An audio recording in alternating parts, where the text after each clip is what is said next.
आकाशवाणी दिल्ली है। कृपया हमारे अगले कार्यक्रम की प्रतीक्षा करें। ये आकाशवाणी है। प्रस्तुत है उत्तराखंड के हिमालय संरक्षण आंदोलनों पर केंद्रित विशेष रूपक हिमालय के रखवाले। आलेख और प्रस्तुति राकेश ढोंडियाल।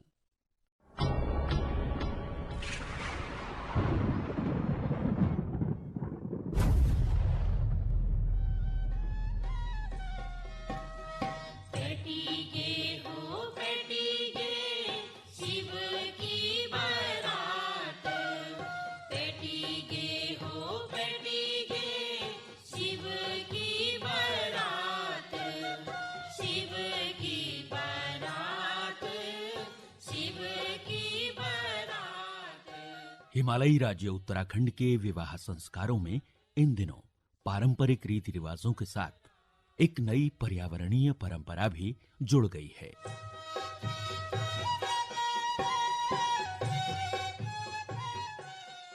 हाल ही में जब देहरादून की निष्ठा रावत का विवाह हुआ तो ससुराल विदा होने के पूर्व उन्होंने अपने घर के आंगन में एक फलदार वृक्ष का पौधा लगाया।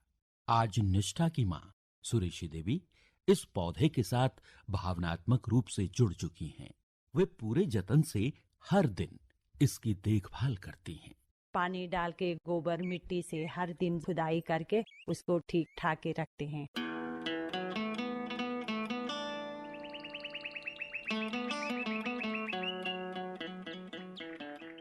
मां और बेटी के रिश्ते की डोर को वृक्षों का रक्षा सूत्र बनाने का ये विचार सूझा था राजकीय इंटर कॉलेज ग्वालदम में सेवारत एक प्रवक्ता को, जिनका नाम है कल्याण सिंह रावत। दरअसल वे पूर्व में वृक्षारोपण के कई औपचारिक आयोजनों का हश्र देख चुके थे। एक जगह पर वृक्षारोपण हुआ, मैंने देखा कि खूब पेड़ लगे। दूसरे साल एक पेड़ भी जिंदा नहीं हुआ और मुझे लगा हमें कुछ दूसरे रूप में वृक्षारोपण करना होगा ताकि हम एक पेड़ लगाएं वो जिंदा रहे। बस माँ और बेटी के इस प्यार को मैंने एक पेड़ से जोड़ा। जब बेटी विदा होगी वो अपने दूल्हे के साथ एक पेड़ लगा करके जाएगी और जब वो चले जाएंगे तो माँ अपनी बेटी की लगाए गए पेड़ को कभी सूखने नहीं देगी। उत्तराखंड के एक छोटे से शहर ग्वालदम से जब इस अनूठी पहल की शुरुआत हुई तो इसे मैती आंदोलन का नाम दिया गया। पहाड़ में हमारा मैत का मतलब मायका होता है और मैती का मतलब होता है गांव की संपन्नता। जल्द ही ये आंदोलन बेटी के मायके तक सीमित न रहकर उसके ससुराल भी जा पहुंचा। बेटे को सबसे पहले ससुराल में पानी दिखाया जाता है कि बेटी ये पानी है, ये हमारी गांव की जीवन रेखा है और वही बेटी उस पानी को भरकर अपने सारे परिवार को पिलाती है और संकल्प दिलाती है कि मैं भी इस पानी को बचाने के लिए काम करेंगे। तो हमने कहा पानी केवल पूजा करने से नहीं बचता है, पानी बचेंगे जब हमारे पास जंगल होंगे, हमारे पास पेड़ होंगे। तो एक पेड़ लगाने की परंपरा हमने वहाँ भी डाली है कि जब पांदेरा पुजाई होगी वहाँ भी आप एक पेड़ लगाएंगी। तो इसी तरह से ये आंदोलन आगे बढ़ता गया, लोगों ने आत्मसात किया और आज इंडोनेशिया में तो कानून बना दिया है कि आप शादी तब करेंगे जब आप एक पेड़ लगाने का प्रमाण पत्र देंगे। इधर राजस्थान ने और गुजरात ने और हिमाचल प्रदेश ने अपने यहाँ कैबिनेट में पास कर दिया है कि हम इस आंदोलन को चाहे किसी रूप में है, हर शादी पर एक पेड़ लगाने की परंपरा को आगे बढ़ाएंगे। तो इस तरह से आज 17-18 राज्यों में भी ये आंदोलन दस्तक दे चुका है और 5-6 देशों में, नेपाल में मैती नेपाल के नाम से चल रहा है, वहाँ भी पेड़ लगाने की परंपरा है। और ये आंदोलन कहीं ना कहीं हमारे हिमालय और हिमालय की सभ्यता को बचाने में कारगर साबित होगा। ओ पानी बन्यारा खिले खिले खिले हंसे छे, खिले खिले खिले हंसे छे, कीजा पानी गगरा। ओ पानी बन्यारा, ओ पानी बन्यारा खिले खिले खिले हंसे छे, खिले खिले खिले हंसे छे, कीजा पानी गगरा। ओ पानी बन्यारा। पर्यावरणीय महत्व के अपने कार्य के लिए पद्मश्री पुरस्कार से सम्मानित विज्ञान के इस दूरदर्शी प्रवक्ता ने हिमालय पर जलवायु परिवर्तन के दुष्प्रभावों और इसके कारण उत्पन्न होने वाले जल संकट का अनुमान बहुत पहले लगा लिया था। हमारे पहाड़ में जब बारिश होती थी तो एक सम बारिश होती थी और लगातार वो बारिश चलती थी, वो हमारे खेतों को मिलती थी और वही पानी जमीन के अंदर जा करके हमारे जो नीचे एक्विफियर होते हैं वो भर जाते थे। लेकिन मैंने देखा कि लगातार सूचनाएं आ रही हैं कि साहब वहाँ बादल फटा, दूसरी जगह बादल फटा, और फिर बारिश का क्या हुआ कि बारिश हो ही नहीं रही थी, लगातार सूखा पड़ रहा था। ये हो रहा था कि धीरे धीरे जो CFC है और जो ग्रीन गैसें हैं ये बढ़ रही हैं, तो इनके बढ़ने से वायुमंडल का तापक्रम बढ़ रहा है, जिससे ग्लोबल वार्मिंग, एक नया शब्द आया था कि ग्लोबल वार्मिंग बढ़ रहा है। और इसको तभी हम कंट्रोल कर सकते हैं जब हमारे पास जंगल होंगे और हमारे पास वन होंगे। मैती आंदोलन की शुरुआत सन 1995 में हुई थी। 3 दशक भी नहीं बीते थे कि इस हिमालयी राज्य में जलवायु परिवर्तन के दुष्प्रभावों ने भयावह रूप ले लिया। तापमान बढ़ा, बर्फबारी कम हुई और हिमनद पिघलकर पीछे की ओर जाने लगे। भूविज्ञानी प्रोफेसर हरिश्चंद्र नैनवाल, जो पिछले 30 वर्षों से हिमनदों में हो रहे बदलावों पर शोधरत हैं। हिमालय में, चाहे वो सेंट्रल हिमालय हो चाहे वेस्टर्न हिमालय हो, इनमें जो हिमनदों की खिसकने की दर है वो लगभग 20 मीटर प्रति वर्ष है। ग्लेशियर का एक कहते हैं मास बैलेंस। मास बैलेंस का मतलब यह है कि एक साल में कितनी बर्फ ग्लेशियर में आई और एक साल में कितनी उससे एबिलेट हुई, पिघली है। तो अगर आई कम है, पिघली ज्यादा है, तो नेगेटिव मास बैलेंस हुआ, और यही हो रहा है। मैक्सिमम हिमालयन ग्लेशियर में नेगेटिव मास बैलेंस है। इन दो जोन पे, जहाँ पे बर्फ आकर के टिकती है उसको जोन ऑफ एक्यूमुलेशन कहते हैं, जहाँ से बर्फ पिघलती है उसको जोन ऑफ एबिलेशन कहते हैं। इनके बीच की जो लाइन है इसको ELA कहते हैं, इक्विलिब्रियम लाइन एल्टीट्यूड। यही क्लाइमेट चेंज में सेंसिटिव लाइन है। हम देख रहे हैं कि ELA लगातार ऊपर को शिफ्ट होती जा रही है। इसका मतलब ग्लेशियर का नेगेटिव मास बैलेंस है। ग्लेशियर में एक साल में प्रेसिपिटेशन कम हो रहा है और टेम्परेचर ज़्यादा होने की वजह से ग्लेशियर एब्लेट हो रहा है। हिमालयी हिमनदों में आया ये परिवर्तन 18 देशों के लगभग 2 अरब लोगों को सीधा प्रभावित करने की सामर्थ्य रखता है। इंडियन हिमालयन रीजन में हमारे पास करीब 9,575 ग्लेशियर हैं। तो हिमालय हमारे पास एक वाटर रिसोर्स है। अगर आप उत्तराखंड की बात करें तो हमारी मैक्सिमम नदियाँ, चाहे भागीरथी हो, अलकनंदा हो, मंदाकिनी हो, सारी की सारी नदियाँ ग्लेशियर फेड रिवर हैं। ऐसी नदी जिनके मुहाने पर हिमनद हैं।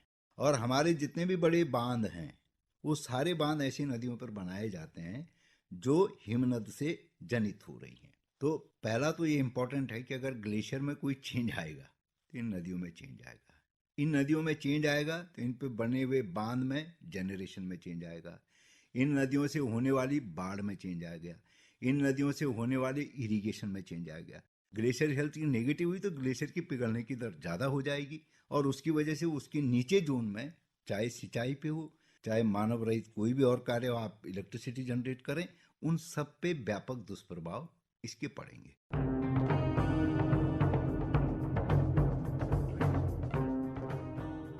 1980 के बाद पृथ्वी का तापमान 0.18 डिग्री सेल्सियस प्रति दशक की दर से बढ़ रहा है। तापमान वृद्धि के कारण चट्टानी हिमनद कितने विध्वंसक हो सकते हैं, इसका अनुमान 2021 में उत्तराखंड के रैणी गांव में हुई तबाही से सहज ही लगाया जा सकता है। अब आप ये देखिए कि ये जो रॉक ग्लेशियर टूटा, ये भी टेम्परेचर की वजह से टूटा है।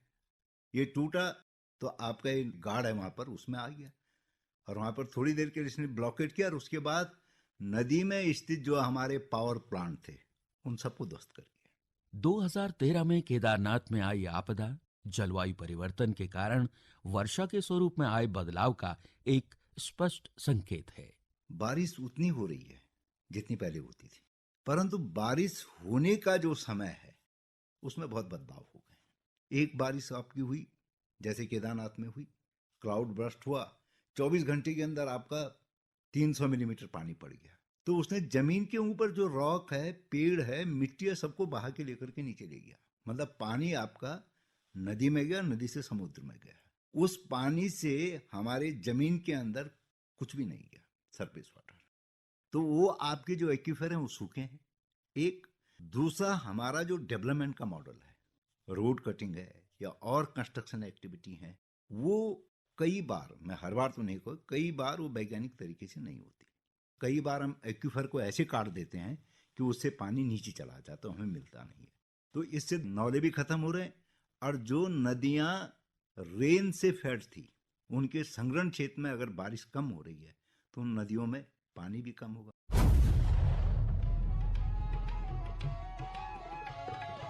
ऊंचा पहाड़ा यूं की बहारा, ऊंचा पहाड़ा यूं की बहारा, छल छल पानी गाड़ा गधारा, छल छल पानी गाड़ा गधारा, गाड़ा गधारा देवी का थाना, शिवजू की बाड़ी देखा नचाड़ा। जहां एक ओर कल्याण सिंह रावत वृक्षारोपण के माध्यम से जल स्रोतों को पुनर्जीवित करने की मुहिम में जुटे हैं, तो वहीं पद्म भूषण पुरस्कार से सम्मानित पर्यावरणविद डॉक्टर अनिल प्रकाश जोशी ने एक सरल तकनीक के माध्यम से उत्तराखंड की नदियों को पुनर्जीवित कर वन क्षेत्र विस्तार का एक अनूठा उदाहरण प्रस्तुत किया है।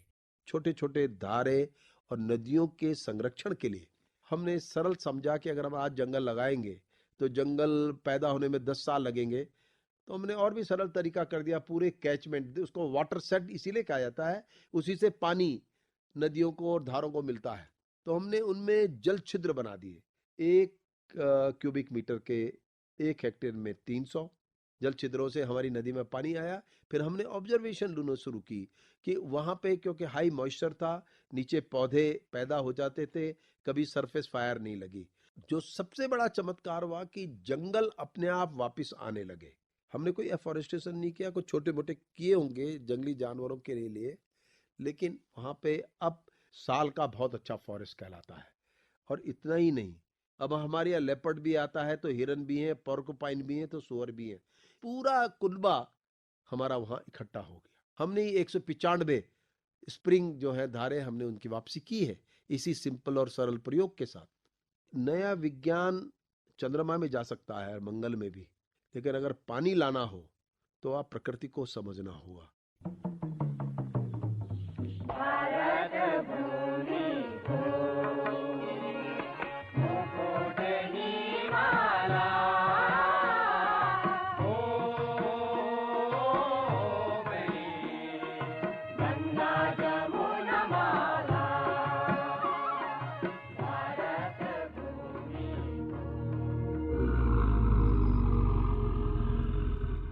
आज जहां हिमालय है, जुरैसिक काल में वहां टैथीस सागर हुआ करता था। इसके दोनों ओर 2 विशाल भूखंड थे। भूगर्भीय गतिविधियों के कारण जब यूरेशियन और भारतीय प्लेटें आपस में टकराई तो दबाव के कारण हिमालय की उत्पत्ति हुई। भारतीय प्लेट आज भी लगभग 5 सेंटीमीटर प्रति वर्ष की दर से उत्तर की ओर खिसक रही है। इस कारण हिमालय हर साल 4 से 10 मिलीमीटर ऊंचा हो जाता है। गतिशील हिमालय पर जलवायु परिवर्तन की मार ने इसे बेहद संवेदनशील बना दिया है।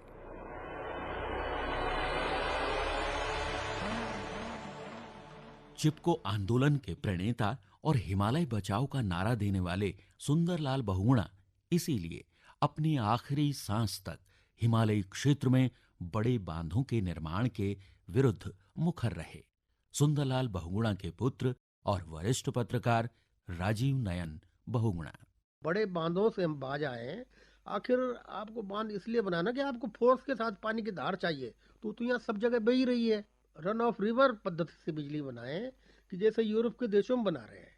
उन्होंने पहले बड़े बांध बनाए, रूस ने सबसे ज्यादा बड़े बांध बनाए, और उसका नतीजा ये हुआ कि वहाँ अराल सागर नामक एक समुद्री पूरा सूख गया। आप कल्पना कीजिए कि कभी अगस्त मुनि के बारे में सुनते कि समुद्र पी गए, लेकिन हमारी सभ्यता के भस्मासुर ने रूस का एक पूरा समुद्री पी डाला। उस समुद्र खत्म है, आज कहीं है ही नहीं वो धरती पर। अराल सागर उसे कहते हैं। पर्यावरणविद डॉक्टर अनिल प्रकाश जोशी भी हिमालय क्षेत्र में बड़ी संरचनाओं के निर्माण के पक्षधर नहीं हैं। उनका मानना है कि पीढ़ियों से अर्जित अनुभवजन्य ज्ञान को दरकिनार कर टिकाऊ विकास संभव नहीं है। इसी मंत्र को दृष्टिगत रखते हुए उन्होंने उत्तराखंड की लुप्तप्राय पंचक की घराट की सम्मानजनक वापसी करवाई। जब हमने इस प्रयोग को किया था तो पहले बहुत से लोगों ने हमें ये कहा कि ये तो बहुत पुरानी बात कह रहे हो, ये कैसे जिंदा होगी। सच ये है कि आज घराट एक डिग्निटी के साथ वापस आया, और घराटी भी, जो पहले आटा पिसाई करीब 5-7 किलो एक घंटे में होती थी, आज वो 30-30 किलो एक घंटे में हो गई। डीजल इंजन, इलेक्ट्रिकल इंजन ने घराट को जहां मार दिया था, कई जगह अब घराट ने ही डीजल और इलेक्ट्रिकल इंजन बंद करवा दिए, क्योंकि नया विज्ञान और परंपराएं इन दोनों का समावेश था। और आज घराट एक नई सिरे से जिंदा हो गए और नेशनल वाटर मिल स्कीम भी आ गई। परंपरा भी एक ज्ञान विज्ञान रहा है, जिसे विजडम हम कहते हैं, और विजडम हजारों सालों में आती है, वो एक दिन में रिप्लेस नहीं की जा सकती। लेकिन अगर उसी विजडम को उपयोग में लाते हुए हम उसमें नए विज्ञान का समावेश करें, तो हम बड़ा चमत्कार कर सकते हैं। बनस्पत इसके कि कोई नया विज्ञान आप गांव में लेके जाए तो न तो नया चलेगा और पुराना तो गायब कर ही दिया। हिमालय के संरक्षण और इस क्षेत्र के समाजों के सतत विकास के लिए डॉक्टर जोशी पारिस्थितिकी युक्त आर्थिकी में विश्वास रखते हैं। संपूर्ण भारत और विश्व में इस विचार को प्रचारित करने के उद्देश्य से उन्होंने हाल ही में मुंबई से देहरादून तक 1600 किलोमीटर लंबी साइकिल यात्रा की। कोई भी इकोनॉमी स्टेबल तब होगी जब इकोलॉजी स्टेबल होगी, क्योंकि ज्यादातर इकोनॉमी के आधार ही नेचर के प्रोड्यूस है और नेचर पे ही आप डिपेंड है। हिमालय के प्रति चिंता को अपना कर्म क्षेत्र बनाने के लिए डॉक्टर अनिल प्रकाश जोशी ने नौकरी छोड़कर वर्ष 1983 में हिमालयी पर्यावरण अध्ययन और संरक्षण संस्था हेस्को की स्थापना की। हिमालय के पर्यावरणीय अध्ययन के साथ ये संस्था परंपरागत ज्ञान में आधुनिक विज्ञान का समावेश कर सतत विकास के लिए विभिन्न प्रकार के तकनीकी नवोन्मेष में जुटी है। बुरांस नाम के जंगली फूलों का स्क्वैश उत्तराखंड में आज एक बड़े व्यापार का रूप ले चुका है। इसकी पहली प्रसंस्करण इकाई लगाने का श्रेय भी हेस्को को जाता है। वो ऐसे लगी थी कि एक गांव में जब हम पदयात्रा करके जा रहे थे तो बुरांस एक फूल होता है लाल रंग का, उसकी चटनी और भात लोगों ने खिलाया। हमें बड़ा आश्चर्य हुआ, ये क्या? उन्होंने कहा साहब बुरांस है। तो हमारे एक साथी था, उसकी समझ में आया कि साहब इसका तो बड़ा अच्छा स्क्वाश बन सकता है। डॉक्टर जोशी सकल घरेलू उत्पाद की तर्ज पर सकल पर्यावरण उत्पाद के आकलन की बात करते हैं। उत्तराखंड उनके इस विचार को अमली जामा पहनाने वाला देश का पहला राज्य बन गया है। ग्रोथ के 4 पिलर थे, कितनी नौकरियां दी, कितना इंडस्ट्रियलाइजेशन हुआ, कितना एग्रीकल्चर हुआ, कितना इंफ्रास्ट्रक्चर हुआ। इन चारों में प्रकृति पर्यावरण कहीं नहीं था। इसमें नदियों का हिसाब किताब नहीं था, पानी का हिसाब किताब नहीं था, हवा का नहीं था, मिट्टी का नहीं था। ये जीवन के 4 आधार हैं। क्योंकि प्राथमिकता इकोनॉमी थी तो ये चला। लेकिन अब पिछले 1 दशक से 2 दशक से एक इकोलॉजिकल क्राइसिस आनी शुरू हो चुकी है। और क्राइसिस ये है कि पानी हमारा बीच में से साथ छोड़ रहा है, पॉल्यूशन किस स्तर पर पहुंच गया है, मिट्टी जहरीली हो गई है, केमिकल फर्टिलाइजर यूज किया है, और जंगल के नाम पर हम बहुत ज्यादा रिच नहीं माने जा सकते। तो इसलिए समय आ चुका है कि एक और ग्रोथ मेजर होना चाहिए, जो कम से कम हमें बराबर ये बताए कि इस साल हमारी ये जीडीपी थी, ग्रॉस डोमेस्टिक प्रोडक्ट, सकल घरेलू उत्पाद, तो इसी साल हमने कितने जंगल बढ़ाए, कितना पानी जो बारिश का पड़ा उससे रिचार्जिंग की, अंडरग्राउंड रिचार्जिंग की, कुएं, तालाब, नदियों को हमने सुसज्जित किया, और कितनी मिट्टी हमने ऑर्गेनिक की। हिमालय को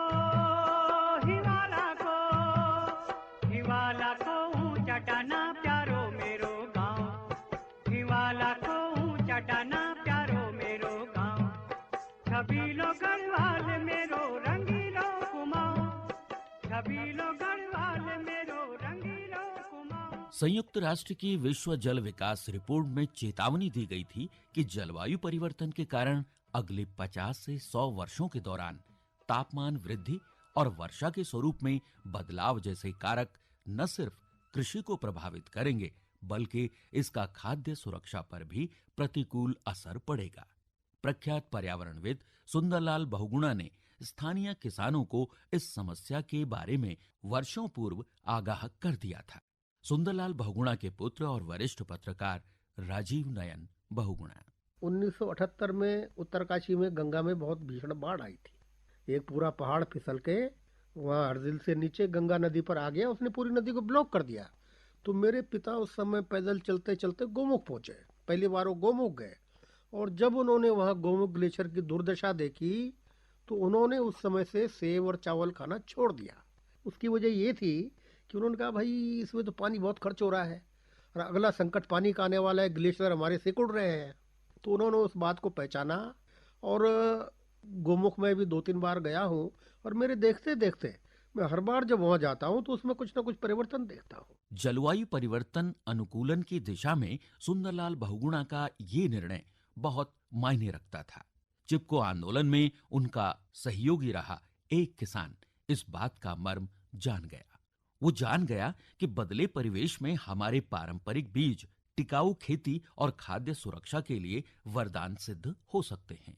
विश्वविख्यात बीज बचाओ आंदोलन के प्रणेता के रूप में प्रसिद्ध इस किसान का नाम है विजय जड़धारी। हाइब्रिड बीज हैं या उन्नत बीज हैं, ये बहुत जल्दी सूखे के कारण खराब हो जाते हैं। जब ज़्यादा बारिश होगी तो तब खराब हो जाते हैं। लेकिन जो हमारे पारंपरिक बीज हैं, सूखा भी आ जाएगा तब भी होगा ही होगा, बारिश भी ज़्यादा आ गई तो तब भी होगा ही होगा। और पारंपरिक बीजों में भी जिसको मोटा अनाज वैज्ञानिकों ने कहा या जिसको अंग्रेजी में मिलेट बोलते हैं, वो सबसे ज़्यादा कारगर है सूखे से लड़ने के लिए। जैसे हमारा मंडुआ, झंगोरा, कौनी हो गया, चीना हो गई, मारसा हो गया, उगल कुट्टू हो गया, तो ये सबसे ज़्यादा कारगर है। आप इतिहास उठा के देख लीजिए, 1986 में पहला सूखा उत्तराखंड में पड़ा, 86-87 में। आप भी देखिए उस साल कई फसलें पिट गई, लेकिन रामदाना चौलाई मारसा जिसको बोलते हैं उसकी फसल बहुत बढ़िया हुई, कोदा की भी हुई, झंगोरा की भी हुई, लेकिन और फसलें पिट गई, धान पिट गया। उनमें इतनी रेजिस्टेंस है, इतनी इम्यूनिटी है, हर चीज को वो झेल जाते हैं। विजय हाइब्रिड बीजों और रासायनिक खेती को आजमा चुके थे। शुरुआत में बहुत अच्छे परिणाम मिले, लेकिन 3-4 साल में ही इनके खतरनाक असर दिखने लगे। तो तब दिमाग में बात आई कि नहीं, ये खेती हमारी पर्यावरण के अनुकूल नहीं है, हमारी मिट्टी को खराब कर रही है और हमें एक तरह से बीजों पर निर्भर बना रही है। तो हम लोग दूरस्थ के इलाकों में गए, उन इलाकों में गए जहाँ आज का साइंटिस्ट नहीं पहुँचा था, जहाँ कृषि विभाग नहीं पहुँचा था। तो हमने देखा वहाँ विविधता बची हुई है, तरह तरह के बीज हैं। तो फिर बीजों का कलेक्शन हम लोगों ने शुरू किया और अपने खेतों में उन बीजों को उगाकर फिर किसानों में बांटना शुरू किया। विजय जड़धारी ने इस तरह बीजों की सैकड़ों प्रजातियों को न सिर्फ इकट्ठा किया, बल्कि उन्हें स्वयं उगाकर कई किसानों को ऐसा करने के लिए प्रेरित किया। बीज बचाओ आंदोलन की एक बहुत बड़ी उपलब्धि ये है कि 230 तरह का राजमा हमारे पास है अभी भी उत्तराखंड में। मंडुआ की 12 प्रजातियां मैंने रखी हुई हैं और उनको हर साल उगाते हुए हैं। झंगोरा की 8 प्रजातियां हैं। नौरंगी को लोग रयास, झिलंगा, रैंस के नाम से जानी जाती है। 25-30 तरह की नौरंगी की दाल हमारे पास है। लोबिया की 10-12 प्रजातियां। भट्ट जो ट्रेडिशनल पारंपरिक हमारा सोयाबीन है, उसकी भी 5-6 प्रजातियां हमारे उत्तराखंड में, 4-5 प्रजातियां तो हम अकेले ही उगा लेते हैं। उत्तराखंड के पर्वतीय क्षेत्रों में कुल खेती योग्य जमीन का सिर्फ 13% हिस्सा सिंचित है। वर्षा पर निर्भरता के चलते यहाँ के किसानों ने एक प्रकार की मिश्रित खेती इजाद की थी, जिसे बारहनाजा कहा जाता था।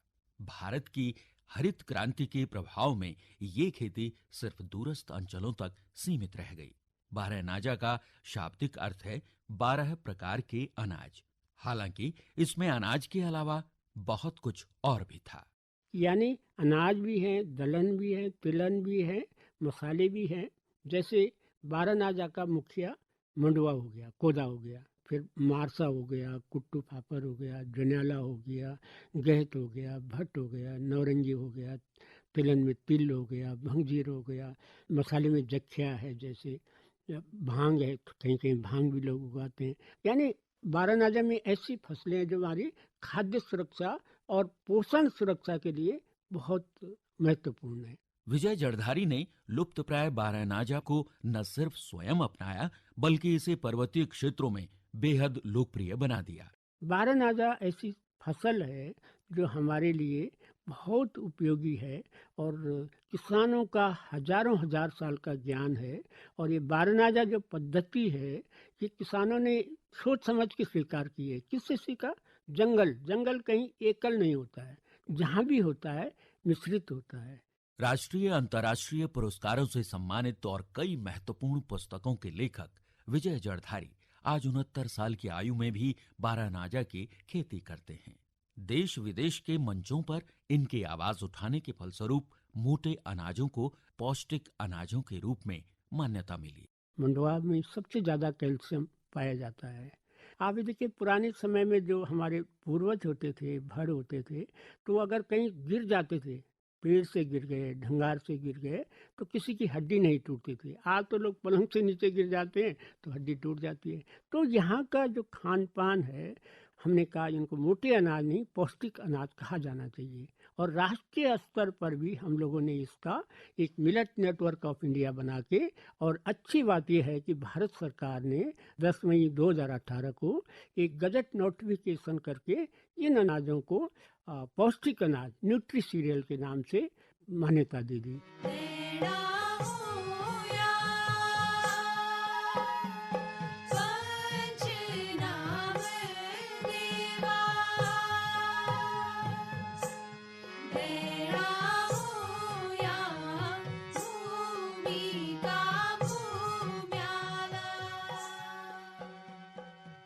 प्रख्यात साहित्यकार निर्मल वर्मा ने एक स्थान पर लिखा है कि पर्वतीय लोग बेहद संवेदनशील होते हैं। इसका कारण है प्रकृति के साथ उनका गहरा जुड़ाव। यही वजह है कि उत्तराखंड में प्रकृति और पर्यावरण के सरोकारों को लेकर कई ऐसे आंदोलन हुए हैं जिनकी आवाज पूरी दुनिया ने सुनी है। लेकिन क्या हिमालय की सुरक्षा सिर्फ हिमालयी लोगों की चिंता है?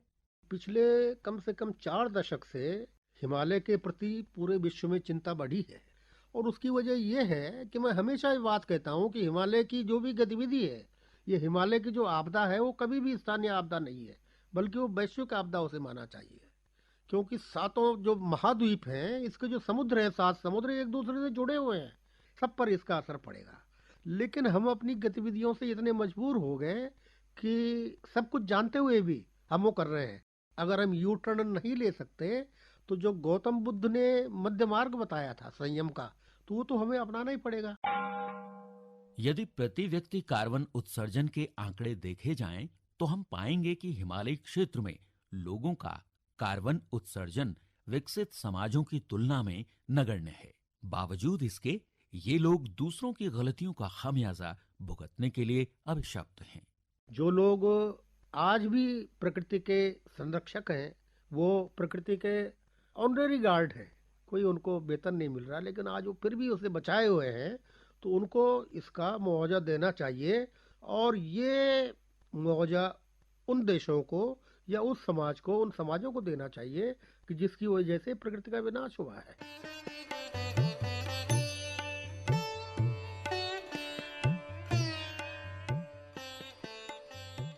दुनिया के तीसरे ध्रुव के रूप में विख्यात हिमालय जैव विविधता, प्राणवायु और जल का असीम भंडार है। भौगोलिक सीमाओं में बटा होने के बावजूद ये एक वैश्विक विरासत है। इसकी सुरक्षा का दायित्व सबका है। यदि हिमालय बचा रहा तो निश्चित ही ये धरा भी बची रहेगी।